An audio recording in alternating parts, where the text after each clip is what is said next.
But again, this is what's important.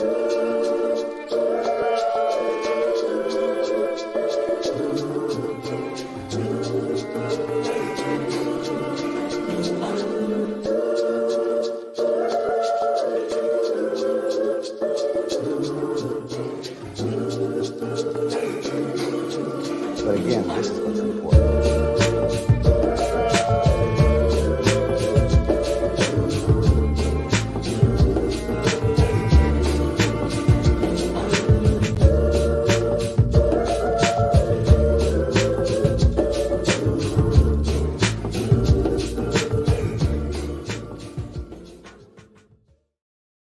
Splickety-splow. Good morning and welcome to another edition of the Brothers of Legacy.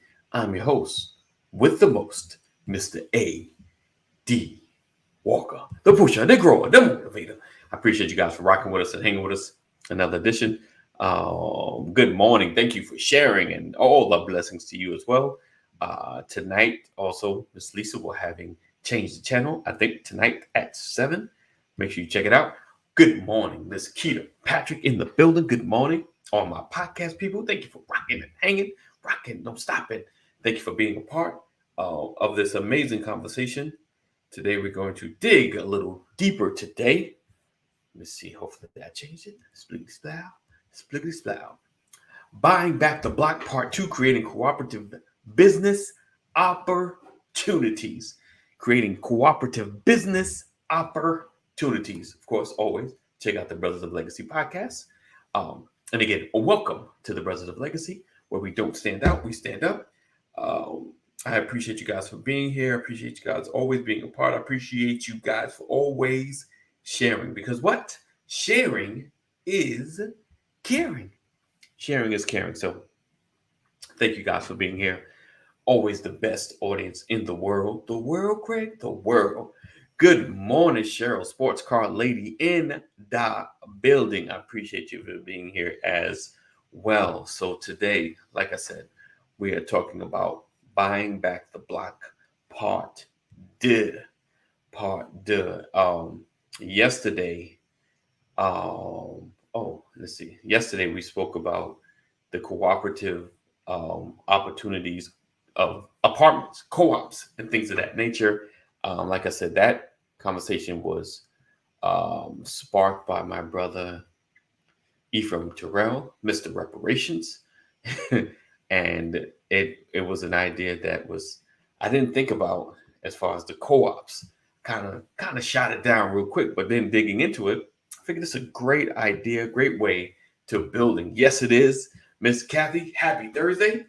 Happy Thursday to you. Happy Thursday. So make sure you are sharing. Make sure you are tagging, letting everybody know that the brothers are in the building. The brothers are in the building. So we are digging into this convo today, buying back the block, part 2, creating cooperative business opportunities. Can you share in your growth? Can you build a successful team? Oh yeah, yeah, definitely need to see our conversation from yesterday. We're gonna kind of dig into a little bit of that, from yesterday, as we talk about building a cooperative opportunity. I got some brothers that should be on that way, but you never know because it's life and things happen. So put this up there, bam, bam. So yeah, we're going to have a great conversation about that, about buying back the block, what that looks like, working together. Because that, if you notice, right, we have a lot of the same conversation, just they evolve. Boom, boom. They get a little deeper, and we become more specific about how to change our situations in our communities and things of that nature. So prayerfully, 2 things are happening. One, they're sparking ideas in your mind as to make change in your community, as well as helping the Brothers of Legacy organization to become more focused on how we can create change outside of these broadcasts. All right, because there's a huge initiative that I'm working on as far as actually making real change in our community. So, as you know, my backstory, a lot of these conversations are from the 90s. I used to watch a lot of conferences and big names always talking about the problems, but never talking about the solutions or what we can do in each situation. All right. So I want you to keep that in mind as we're going forward. We're not just about highlighting the problems, but we want to talk about the solutions. It is imperative that we dig into that. All right. So, as always, chill out, relax, get ready for a good session of conversation back and forth where we are talking about situations, issues, but we're going to be discussing solutions, some of the solutions. And as people that are in the audience or in the crowd or watching, feel free to comment, put up some of your ideas and things that you know can help push the needle forward. This is a chance to brainstorm. This is a chance to come up with things that can really help our community. All right. So, as always, without further ado, we're going to dig into it. We got to kick this intro off, and we'll be right back. All right. Good morning. Good morning. Good morning. And welcome to another edition of the Brothers of Legacy.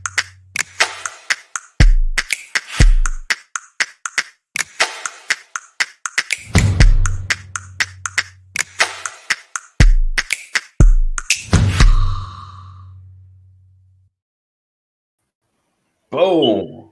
What's up, Ephraim? What it do, man? It'd be doing it. It'd be.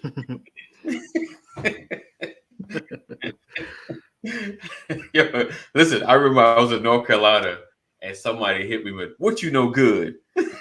Yes, sir.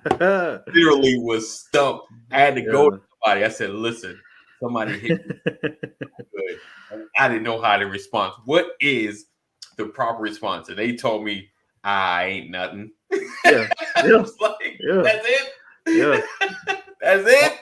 Or you can insert, "Oh, you got it." I was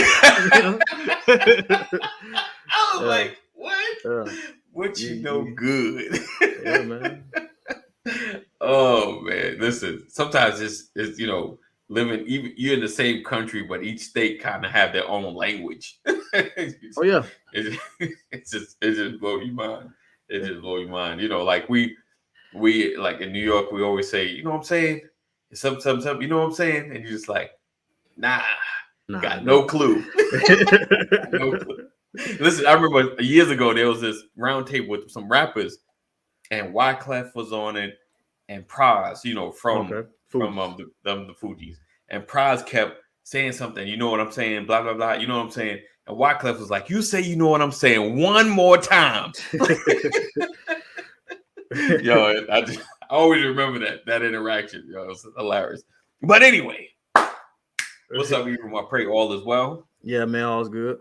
Awesome. So today we're talking about buying back the block part 2, creating cooperative business opportunities. I wanted to have you on yesterday because we was talking about the cooperative opportunities with apartments and the co-ops, and because I don't know, forgot about co-ops, so I started digging into it and how they could work collectively, like building and buying apartments together, where everybody shares the cost of the building, as opposed to just paying rent or covering a portion. Everybody shares the taxes, the maintenance, and things of that nature. So that was an idea that can really work together. It's the ownership, bro. It's the and I heard everything you were saying with the laws. All I'm saying is when you got a situation where people aren't respecting, we've seen people parlay laws.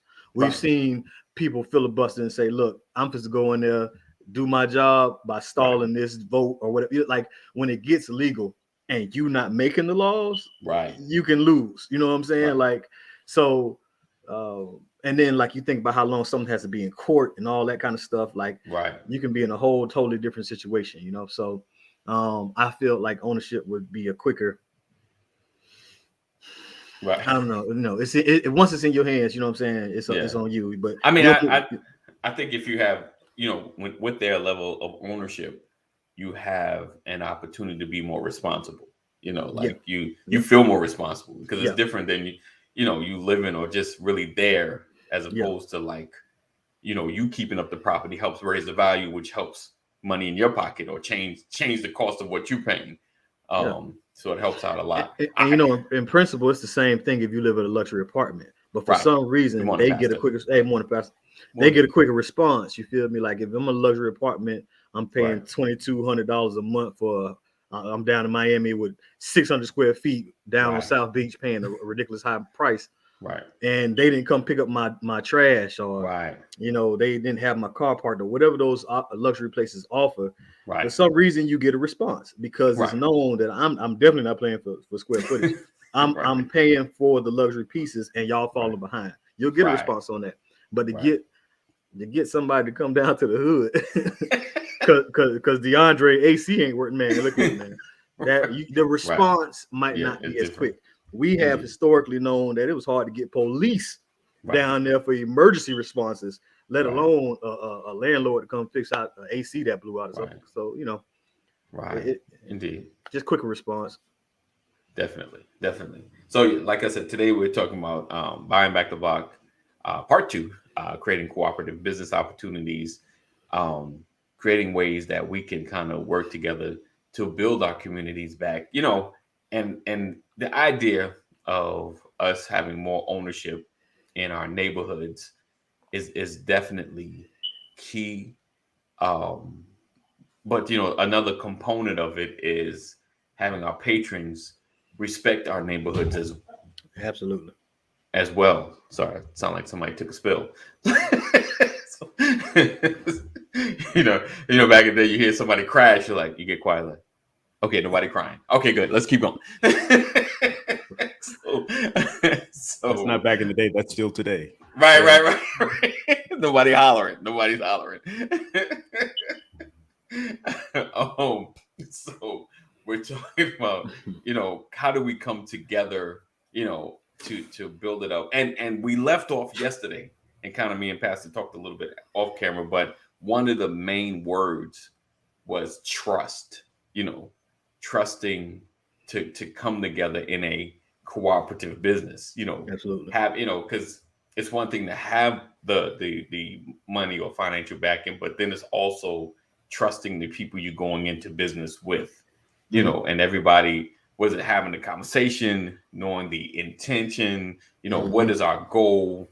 Why am I putting it? And how long, is my investment supposed to sit, before it either makes a return or what's the return, and having all these conversations so no one gets nervous and pulls out too quickly, because, in these cooperative businesses, everybody's money matters.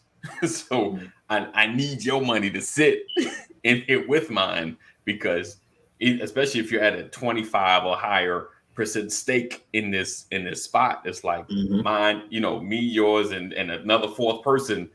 I need you to trust the process or sit at least, whatever agreed upon time before you can think about pulling out, without crumbling a project. You know what I'm saying? So I think that trust factor, do you feel like, and that's like a show in itself, like the trust of building a cooperative opportunity, whether it's in an apartment where Pastor said he'll invest in but not live in, or a business opportunity where you can, all cooperatively give into one space. Do you feel like there's a trust factor? And even personally, like thinking about the people around you, do you feel like you can go into business with? It's like did you want to go first, Pastor? I'm sorry. No, I just want to bring clarity. He said I would invest in but not live in, and what I wanted to make clear is that's me. That's my disposition today. Yes, indeed. And there are many factors that come into play with that. I mean, if I was 25 years old, unmarried, no children, 100%, right? If I had never been homeless, right. Got you. I mean, I know you mentioned it yesterday, but I just want to make sure that you understand. I'm not arguing the logic Yeah, yeah, You yeah. asked me what I thought, and I wanted to Right. make clear this is Brian. This is Right. me. Yeah. You know. Yes, indeed. So I don't want to argue the logic because I think it makes sense. Yeah. But for me, nah, I'm not living with y'all. Yeah. Yeah. Yeah. Yeah. Yeah. Yeah, we're investing in a lot of things that we don't have to participate in. You know, I Right. do a oil well in Saudi Arabia, but I ain't trying to go. Right. You know what I'm saying? So Right. Right. it's just a smart investment. I think the only time that's a problem is if you would do something like you would give something that you wouldn't want to receive. Like I'm talking about in quality or the standard. Okay. You know what I'm saying? Like, Right. you know, something like that. But yeah, invest all day long. When it comes to the trust though, like for a group, we looking for almost like a social credit report, right? I want to see that I build trust through your credit report, right? It's your history, it's how you get down. Right. You know what I'm saying? So like we all wouldn't even be at the table together unless we had a good feeling about one another.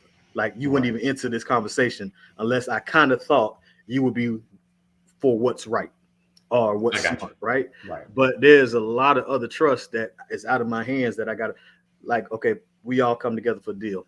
Right. In my head, I might not express it, but in my head, I'm trusting that each of the $1,000 that you all bring is not your mortgage money. Oh, right.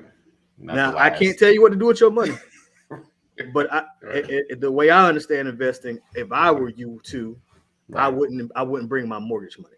Right. Like the whole raisin in the sun thing. Everything that the family lives on and depends on is this. Okay. I wouldn't do it because when it's an investment, and the way I determine it, it's something that you have to be willing to lose. So hold that. Yeah. Stay right there. Stay right there. You said your hope is that everyone's coming to the table with good money. Right. That's what you're saying, where it doesn't come back to haunt them. Money that you're willing to lose. Yeah. Right. I'm a little different because I would be curious about that. Because that speaks to the potential negative impact to your integrity as we move forward. Because if you do come with money that you have pulled from somewhere, right, that you're going to need, what does that do for the future success and your future decision making? Because now you've got an unknown pressure. Oh, yeah. Because you have a void over here, right? Now, in order to refill this void, you're more apt to play with the money that we've come together with. Oh, yeah. Yeah. Oh, you saying if I don't care about the money. Right. I'm saying I do want to know where the money's coming from. Right. You know, so I want to know how good the money is you're bringing to the table, because the quality and the integrity of the money that you're bringing to the table has a direct impact on the integrity of our foundation. Point of clarification. Are you saying, and tell me if this is what you're saying, are you saying if you know I need this money, you take me as a more serious investor? No, I take you as a threat. Right.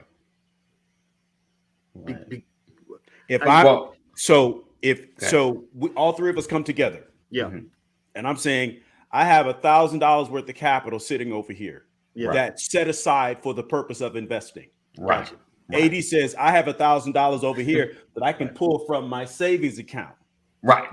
And you say, "Oh, I'm getting in," but you're bringing $1,000 from your mortgage. Right. Yeah. Right. Okay. Right. And we don't know that. So now, as we make the investment, your level of urgency is going to be different than mine. No. That's what. We say. I think that's what you're saying. Yeah. That's what I'm saying. That my hope and trust would be that you wouldn't. Right, but I'm not going to hope and trust. I'm going to ask you, and you're going to have to lie to me. Yeah, I'm going to have to straight up lie to you. I got to lie. Too much. I'm going to have to lie. Right. You know, and that's the thing too, Pastor, like the terms of engagement, right?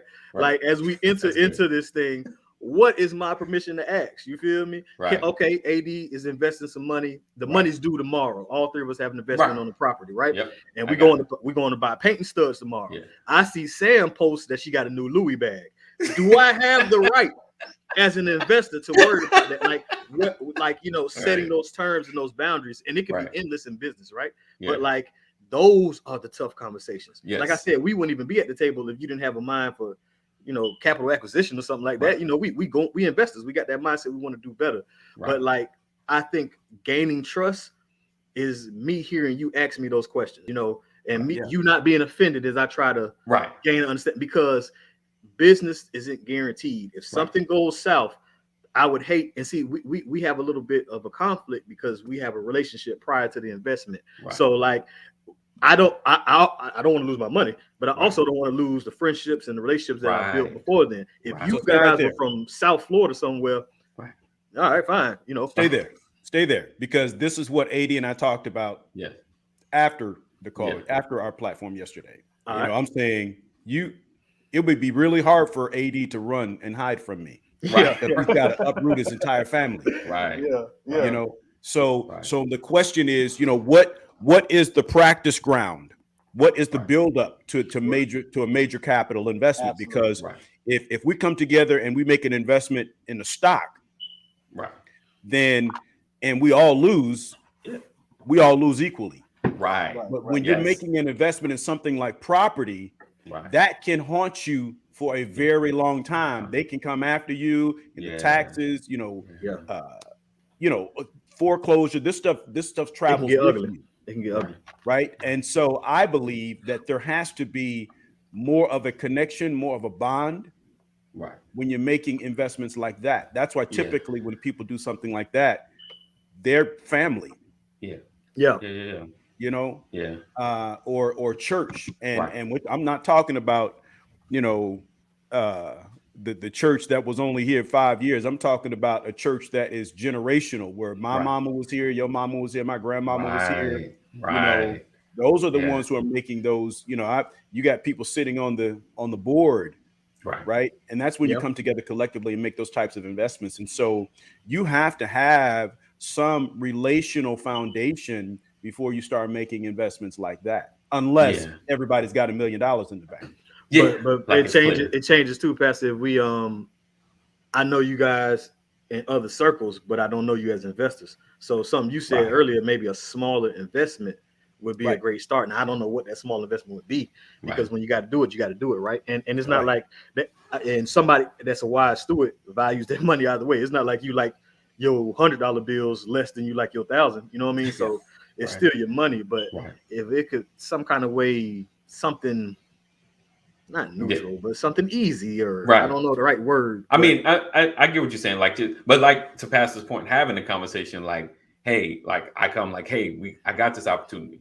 Like it's gonna cost $3,000, right? It's like I got 1,000 solid. Like, do you guys have it? And then having a conversation like, let's be clear. I don't want this to be your last. I need this to be a space where you're comfortable losing this money. Let that marinate. Like comfortable. Like I don't want to lose this, but my world won't crumble if I lose this. I think that's the conversation you're having. That you want to have. That you're clear. That you're like, don't pull. Your last that you need for something, because the return might take a while, and then like we said, we may lose it. And it may be like, listen. And the way you saw the calculations, the way I broke it down, it doesn't seem like we should, but got to be ready. Happens. And that takes the economy level. Can take tomorrow. So I don't want our and you're right. I don't want our relationship to crumble on this investment. So it is having those conversations, and like you said, Pastor, like if I'm digging from my last, I'm desperate, so I might make a desperate move and try to uproot the family and take this money, So you ain't dropping off the deposit to the bank. That's all I know. I'm telling you right now. Everything packed, babe. Everything good. We got the money. Let's go. But in those situations, man, trust, all that stuff is based on the understanding. You got to have an understanding. So Sam says the answer is yes, Samantha. At least in my experience, in real business transactions, real business circles, these conversations do happen. We have real raw conversation when you're looking to make investments with people. Absolutely. There have been businesses, and I've read on articles and looked on documentaries that send out private investigators on people that they're doing business with, because it's money, man, money that people don't want to lose. So people like sure bets. You know what I'm saying? Definitely. So these are surface level barriers we put up. I've had people very close to me. I've been in many, and people, they come to you in the church all the time. Right. when you the pastor, hey pastor, how about we do, everybody's got a great idea. And I have said no countless times. Right. Nope, I don't trust that. Who's the guy? And well, I'm gonna put you on a call with such and such. We get on a call and I'm listening. I'm like, nah, nope, nope. And don't you do it either. Right. Right. I feel like it's not solid. Right. Yeah. Right. And I started asking tough questions, and the person who brought me to the table was like, ooh, I didn't think to ask that. Yeah. Because they discuss so much because we don't want to harm ourselves. Yeah. Right. Right. But I've said yes also to things that I feel like, it can't come back to hurt me, and if it doesn't work out, we can rebound from it. Right. Right. You have to weigh the cost, you have to weigh the risk. Yeah. I've been in investments groups. I've actually been in an investment group that dissolved. Wow. Okay. Right. An investment group that existed for like 10 years.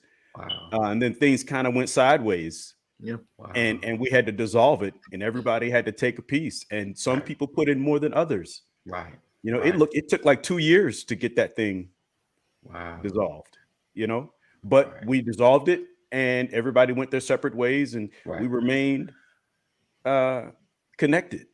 Nice. So but again, we came in connected, right, and we had already suffered loss and gain together.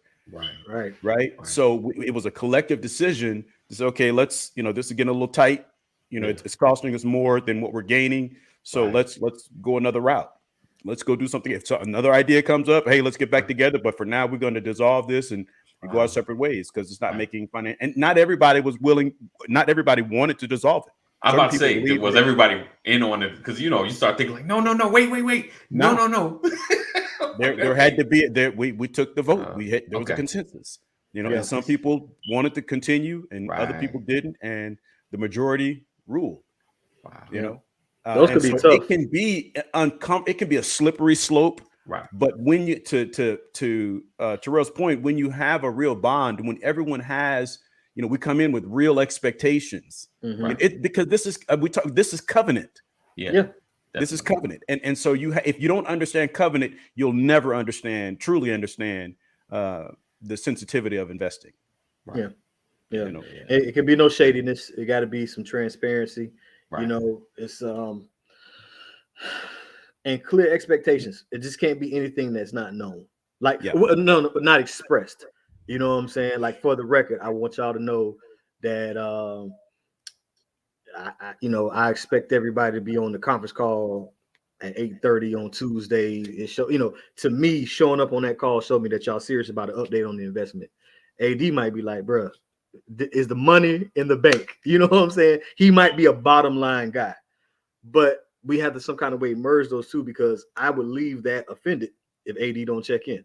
You know what I'm saying? If he's not on that call, I'm like, man, he's not serious about this, man. What we done, I could take it another way, and it has nothing to do with anything. He's just his makeup, his build. I've had bosses like that. They'll make up their build. Yeah. They don't want and he can feel like I have enough confidence in you that you'll make the right decision. And wherever you're going with it, I'm with you. Yeah. That's real. Yeah. And no one knows who you label with, right? So like that type of person, that type of personality, because those are the type of small things that lead to offense. You know what I'm saying? And I'm sitting up here, and in business, you should not insert emotions. You know what I'm saying? And now I'm sitting here emotional because I want to see this thing come through. I want to see it happen. And AD just want to know when the money in the bank. So it's it could be a slippery slope though. Yeah, absolutely. But but there are a lot of reasons to work. Like, so I'll give an example. There was something going on over the last couple of years, these investment circles, right? And did you hear about that? Where people, you put in $100, you can get out $600 or something like that. Yeah. I forgot what it was called. It's a couple of them. Yeah. And so certain circles or networks were working, because when it came your time, you put it in, and 4 weeks later or 2 weeks later, you got what you got out. Some of them broke down because when it came your time, you didn't have the money. Yeah. So you couldn't get out. You couldn't get yours out. And what I'm saying is, if you go in, and my point is, people went into that with an expectation that I'm going to put in 100 and get out 600 or 800, and I've only invested 100. And what I'm saying is, in what world is that the reality? Yeah. You understand? Make the math work for me, right? And that's what I'm saying. That's why doing the math and understanding the logic and the intricacies of that is critical, because you'll say, "Ooh, that sounds good," and you put in your money, but because somebody down the line, downstream, didn't put their money in, you don't get your money out. Pastor, talk to me. You opened something in my mind. Talk to me about the lottery, and talk to me with the group economics. Talk to me about teams and jobs putting in on a ticket to play the lottery. Ooh, do people see that? Do people truly see that as a form of investing? And by that, do they see a form of group investing? What's your thoughts on the lottery? That's gambling. Yeah. Definitely. Period. It's not a group investment. It's a group gamble. Yeah. It's a gamble. Is investing a gamble? Investing is chance, isn't it? It's it. Not the same though. It's not. What do you mean? In investments, investment is a gamble. Investment is taking a chance, right? My house is a gamble. Yeah. If the market drops, I lose. If my house is worth less today than it was when I bought it, then I gambled and lost. Yeah. But no, it's a gamble. But it's a different kind of gamble, because with the lottery, I'm hoping for the best. With my house, like I'm hoping for the best. For the best. Well, there's situations you can control. With a stock, you can kind of see what you're investing into. You know what I'm saying? Like you can check. I can't control the housing market. I know, but the difference is, like with a gamble, like I paid my $5, $10, $100 to try to win. I get one shot. With your house, yes, it'll drop, but if you hang on, you can get a gain. It's a safer gamble. Maybe. I'm just saying, to me, it's a safer gamble than one shot. I got $5 on it. Hopefully, I get this money back. At least the house, I have more of an opportunity to, even if it drops, I can get it back. Or right now, today. Yes, today. In Rain, Louisiana. Right. A house purchased in 2009. Right. Now it's 2021. Right. The house today is worth less than it was in 2009. Really? That's interesting. Wow. That's interesting. But it's a rental property, but the value of the home is less today than it was when purchased in 2009. So what happened since 2009? The market got healthier. A couple of storms. Right. Damage to the entire city. Yeah. And the property has not rebounded. The value of properties have not rebounded. Right. Will they? Because when you think about in the last almost 20 years, right, we've had more 50-year storms than we've had in the last 100 years. Wow. Interesting. Right? I think about, I never heard, I was never impacted by hurricanes. And I never considered a hurricane until I moved to Georgia. Right. Because I never lived in the South. Right. Never, even when I was stationed at Fort Campbell, I never thought about didn't pay attention to hurricanes. Right. But I moved here. Yeah. And then Hurricane Katrina hit. And I'm like, that's a lot of water. Right. Yep. What came after Hurricane Katrina? George or something like that? Yeah. Floyd? So. No, I'm talking about George Floyd.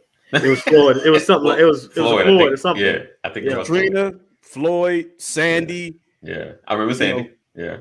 These were all 100-year storms. Right. But I'm like, Back that's to back. just since 2005. Yeah, back to back. Yeah. And every one of them impacted Louisiana. Right. Yeah. Yes. It's hard to So rebound every off one of that. them impacted the value of property in Louisiana. Right. So Never know. you're still you can continue to lose. You can. You Yeah. can. Absolutely.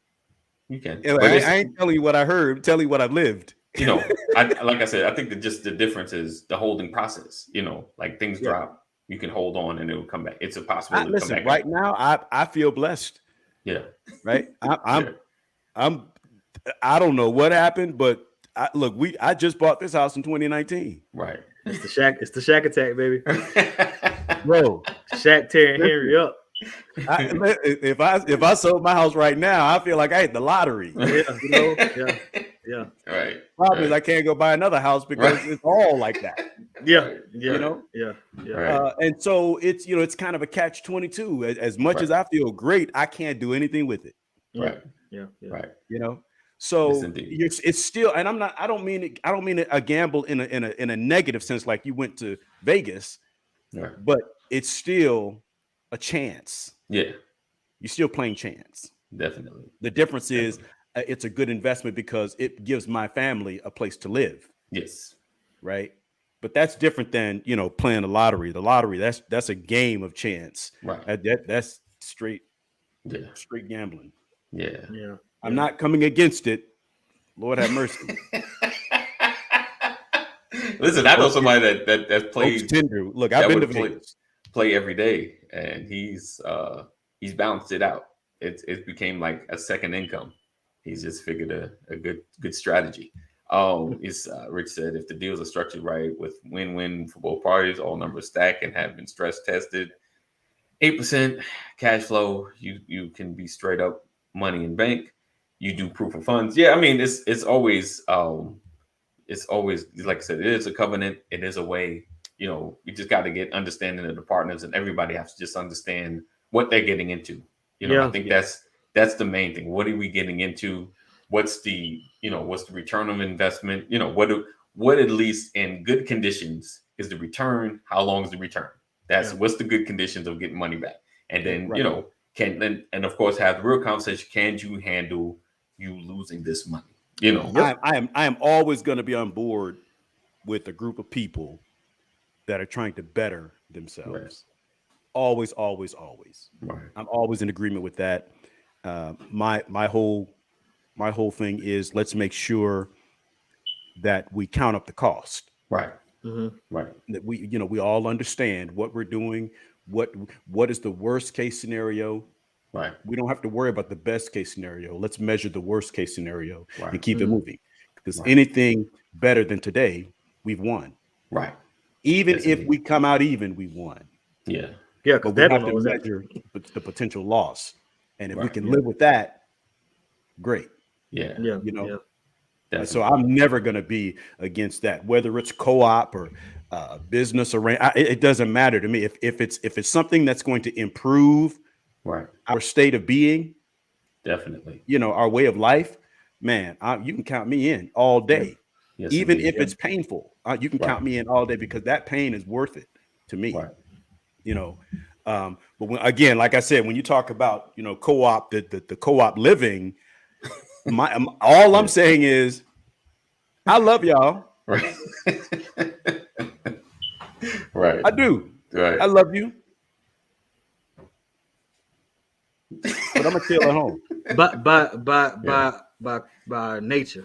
No, not nature. No. By our culture. Right. We like our space. We value right. it. Like historically in our community, right. It was the 5 people in the bed, one with the feet up there, one with the head down there. Right. Yeah, we got that. Right. We were not raised in these mega mansions, no doubt. Right. Every generation, every 20 years, we try to get more and more space. There are other races. I'm tired of Mark's feet. Slept with feet my whole life. I'm gonna sign up for it. Fritos, man. Fritos. All right. But there are other races who we all know and aware of who stay together. Right. And the grandma stayed with the kids. So they're paying no daycare. Right. The mom stays at home. She doesn't work, but she cooks everything. So Right. there's not a whole bunch of eating out and money Right. going to fast food. Right. When the son can breathe, he's getting a job because Right. he's going out with dad and uncles. So Yeah. they're 8 to a house, and you have at least 4 adults in that house working Right. on some rent that's 900 to 1,000. You know what I'm Right. saying? Even let's say it was 13. Who cares? Right. You Right. got 4 working adults Right. handling 13. You know Yeah. what I'm saying? And Definitely. and all in the same car, all in the same gas, going Right. beyond half on everything. Like Right. so, they're dominating the day-to-day stuff because it's a whole bunch of incomes going at some bills, right? Right. And they get freed up, and Yeah. then they started. It's almost like an investment. They Yeah. live together. They pour it all in one pot so that Right. they can go on to the next one. And now they Right. got one house paid for, one situation set up, Right. and they go and do it again and again and again. And next thing you know, they own the whole block. Yeah. Because It's possible. I mean, I don't know. We've had this conversation a little bit. Me and Sam just kind of like, what would it look like, And I think because and like you said, we've gotten used to our space. It's it's the space. It's everybody have their different habits that you just why you leave the coffee cup out, like just the little stuff that we know. Like if we all came together, that like just breathe through it. It's just 1 year. Just breathe. You could get on Samantha's nerves real fast. Right. Real fast. not saying. But listen, y'all don't act like that. Y'all don't act like that. Y'all all everyone got their peeves. Yeah, look, you can get on. I would probably be on Lady Pastor's McCrory. nerves You can within get on 3 Lady weeks. McCrory's nerves. Listen, my wife. I know we ain't built like that. Yeah. We are not built like that. Okay, just not. Yeah. Yeah. I have to bring my wife from the ledge dealing with our children. Yeah. And like the way for those situations to work out, the house would have to be set up so crazy. Separate. And like a lot of people probably could deal with it, but imagine having to live with a whole bunch of people and then the pandemic strikes and everybody at the crib. At least you could break out and stuff before, but like it's man, you have to be in a mansion, man. Listen, I saw a guy. See that like I come from that. Like when I was growing up, we always had somebody in our house. Right. There was always somebody living in our house that did not have my blood in their veins. Yeah. Seriously. I mean, our house was wide open. Like we rarely, I think there was one front door. Our front door to the house that I grew up in, remember the little skeleton keys? Yeah. That's the kind of key we had. Wow. You could pick our lock with a pocket knife. Right. And I'm trying to think. At one point, we had a screen door, but I think we broke it. Who broke the screen door? And so our door was never locked ever. Right. Like sometimes the back door would be locked, but the front door was never locked. Right. And we always had, and so there was a sense of openness. Right. And it's not like people's houses weren't getting broken into. Right. Yep. It's just my mother was never concerned about anybody wanting what we had. Wow. She just never had that concern. Right. And it's not like stuff didn't come up missing. Right. It is. I'm gonna send you a link, man. It's a special on YouTube about multifamily living. A black guy built a house for his 2 sisters on his property. Nice. And they got their own kitchen, it's like a suite, don't get me wrong. And he's super rich, but I'm saying like it's on the premise, it's on all on the same property, but they had their own separate spaces. Right. So like it had to be in a situation like that in order for something to work out. You know what I'm saying? It's like you got your own house, you just live on my house. You know what I'm saying? Like I would be better comfortable with, let's say you had a property that you had 5 acres, right? And you said, look, bro, I got like one of them little trailers, those teeny houses things. Yes. I got a whole unit, a 2-1 over there in 900 square feet, just for you. I'd be more okay with that than it would be like under the same roof. Like even if we lived in Tyler Perry's house, and you got your house, your room is like way down there. Like you can't, like me and Sam get a brawl, you wouldn't even know it. You That's what I'm wouldn't even know. saying, bro. That's what But I'm you saying. still, Pastor wouldn't be good with that have either. we have to control our space some kind of a way. You wouldn't have to see me in the morning. By the time you see me, I'm fully dressed. I'm good. Yeah. Nah, still will work. It'll work. It'll work. You need a lot of space. Like, oh, so yeah, we appreciate you guys rocking and hanging with us. Another edition of the Brothers of Legacy. As we continue this conversation about buying back the block, and having cooperative businesses, cooperative investment opportunities, and even cooperative living. He said, he said, "Oh man, that brother making me laugh." So make sure you guys are sharing. Let me know what you guys think. You know, you guys are in the comments. I know people come through and kind of watch and listen. Let us know how you feel about the cooperative living, cooperative business opportunities, or what cooperative living looks like for you. Had an idea. I just should have went with it. But what's tomorrow? Tomorrow is Friday. So I'm going to do something maybe a little different. So just stay tuned. Stay tuned. He said, oh, there you go, Mark. He said, good morning to all. Yes, he's right. Our door was never locked. Yeah. Right. All right. Appreciate you, Mama Corey. Thank you for always being a part. So yeah, definitely. What do you guys think about the cooperative experience, cooperative opportunities? Would you be down with it? Or are you like, man, I've been burnt too many times. I would never cooperate with anybody. You know, and some folk like nobody that look like me, maybe the mother folk. So let me know what you think, what your experiences were. And we'll probably kind of talk about it tomorrow. I might even shoot out the call-in. He said, where did the week go? All right, it went fast, very fast. All right, so we look forward to seeing you guys tomorrow. Same time, same channel. So listen, continue to stay connected. Text LWN to 84576. Text LWN to 84576 and never miss broadcast. As always, know that we love you. God loves you more. Continue to stay safe. Keep your 6 feet. Wear the mask. You know what you need to do. All right. So we look forward to seeing you. Same time, same channel. I think that's it. All hearts and minds are clear. We'll see you in the AM. And if there's nothing else, we out. Peace out, guys. As always, we love you. Know that God loves you more. Stay safe. Thank you guys for rocking, hanging, being. Make sure sharing is caring. All of my replay peoples that watch in the background.